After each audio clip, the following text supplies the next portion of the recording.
Stenciling produces an image or pattern by applying pigment to a surface over an intermediate object with designed gaps in it which create the pattern or image by only allowing the pigment to reach some parts of the surface. The stencil is both the resulting image or pattern and the intermediate object. The context in which stencil is used makes clear which meaning is intended. In practice, the stencil is usually a thin sheet of material, such as paper, plastic, wood or metal, with letters or a design cut from it, used to produce the letters or design on an underlying surface by applying pigment through the cutout holes in the material. The key advantage of a stencil is that it can be reused to repeatedly and rapidly produce the same letters or design. Although aerosol or painting stencils can be made for one-time use, typically they are made with the intention of being reused. To be reusable, they must remain intact after a design is produced and the stencil is removed from the work surface.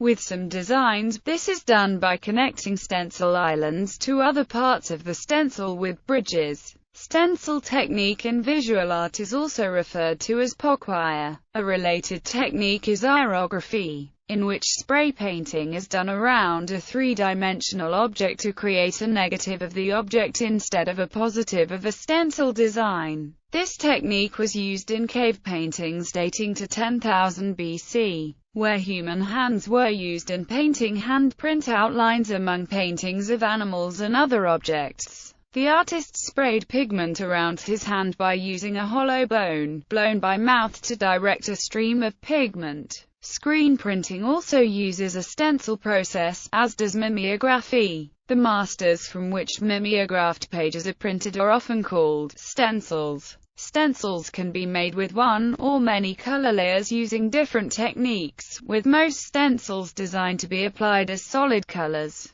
During screen printing and mimeography, the images for stenciling are broken down into color layers. Multiple layers of stencils are used on the same surface to produce multicolored images. History. Hand stencils, made by blowing pigment over a hand held against a wall, are found from over 35,000 years ago in Asia and Europe, and later prehistoric dates in other continents. Stencils may have been used to color cloth for a very long time. The technique probably reached its peak of sophistication in katazomera and other techniques used on silks for clothes during the Edo period in Japan. In Europe, from about 1450 they were commonly used to color old master prints printed in black and white, usually woodcuts. This was especially the case with playing cards, which continued to be colored by stencil long after most other subjects for prints were left in black and white. Stencils were used for mass publications, as the type did not have to be handwritten. Book illustration. Stencils were popular as a method of book illustration, and for that purpose the technique was at its height of popularity in France during the 1920s when André Marty, Jean Sardiacute and many other studios in Paris specialized in the technique. Low wages contributed to the popularity of the highly labor-intensive process.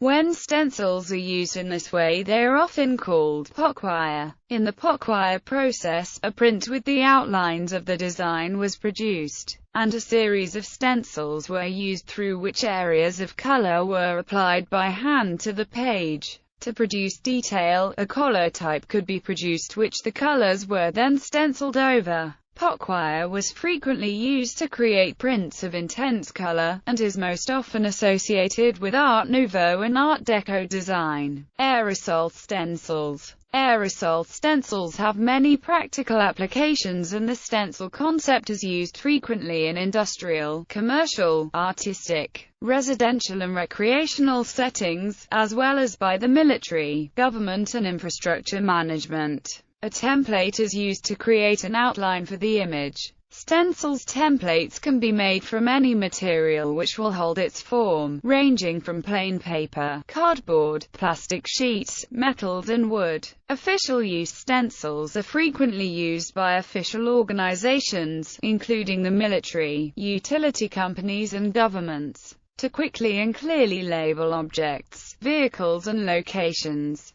Stencils for official application can be customized, or purchased as individual letters, numbers and symbols. This allows the user to arrange words, phrases and other labels from one set of templates, unique to the item being labeled. When objects are labeled using a single template alphabet, it makes it easier to identify their affiliation or source. Stencil graffiti stencils have also become popular for graffiti, since stencil art using spray paint can be produced quickly and easily. These qualities are important for graffiti artists where graffiti is illegal or quasi-legal, depending on the city and stenciling surface. The extensive lettering possible with stencils makes it especially attractive to political artists. For example, the anarcho-punk band Crass used stencils of anti-war, anarchist, feminist and anti-consumerist messages in a long-term graffiti campaign around the London Underground system and on advertising billboards.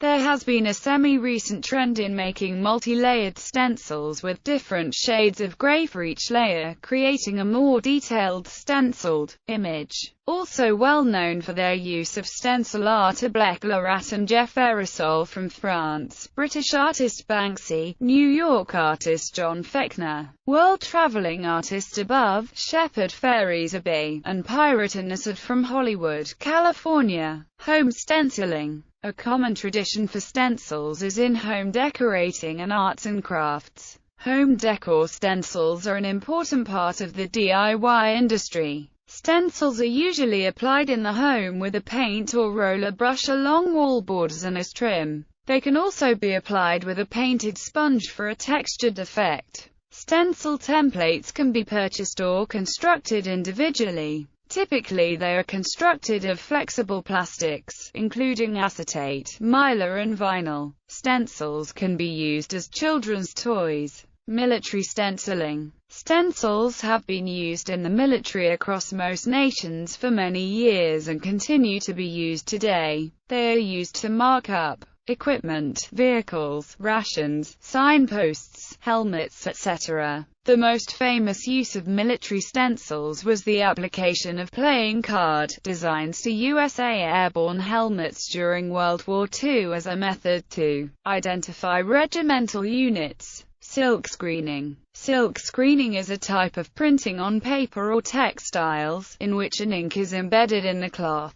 The ink is controlled through the use of a stencil, which is placed directly over the paper or textile. This process can only handle one color of ink at a time. Therefore, multicolored designs must be silk screened several times, with each interval taking time to dry. Micro, nano stencil. Stencils are also used in micro, nanotechnology, as miniature shadow masks through which material can be deposited, etched or ions implanted onto a substrate. These stencils are usually made out of thin low-stress tin in which apertures are defined by various lithographic techniques. Stencil lithography has unique advantages compared to other patterning techniques. It does not require spinning of a uniform layer of resist and it does not involve any heat or chemical treatment of the substrate. Thus it allows a wide range of substrates and materials to be used. Other stencil forms. A stencil technique is employed in screen printing, which uses a tightly woven mesh screen coated in a thin layer of emulsion to reproduce the original image. As the stencil is attached to the screen, a contiguous template is not necessary. A stencil used in airbrushing called a frisket is pressed directly on the artwork. It can be used to control or contain overspray, create sharp or complex shapes, but is not designed to be used more than once. Wall stencils, to decorate walls and ceilings or create your own repeat for an overall modern wall pattern effect.